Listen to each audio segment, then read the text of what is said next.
Records retention and destruction is a very important part of any company. This process maintains documentation that is used for audits and other inquiries. If the documentation is not properly stored and readily available, a company can get into some serious trouble. The documentation that is stored is called a business record and consists of information and documentation that contains performance results, plans and policies. In order to comply with government regulations, this information is retained for a standard period of time. Employment applications are kept for a minimum of 3 years, invoices and purchase orders are kept for a minimum of 5 years.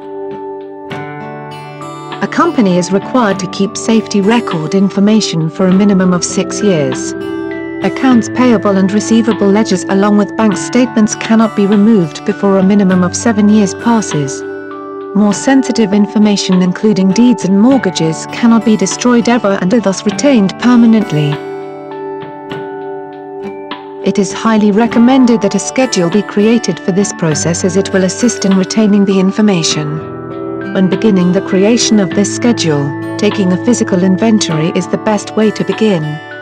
Once this has been done, the documentation is ready for separation into categorized sections so it is easily found.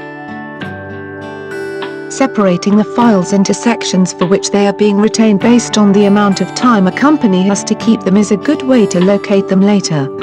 When the separation is complete, the next part is to create an index system that will help with filing new and archived documents. Separating and creating an index system provides a system to find documents in a timely fashion. A team of individuals should be gathered to collectively create the schedule that will be used.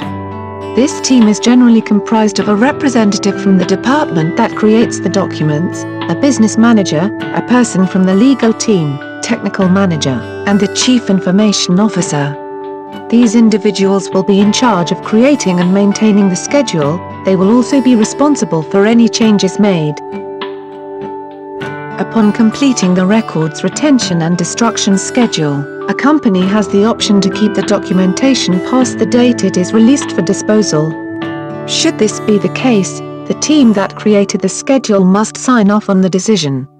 The reason for the signing is because keeping a document past the due date can result in penalties, and so instances of this type are rare.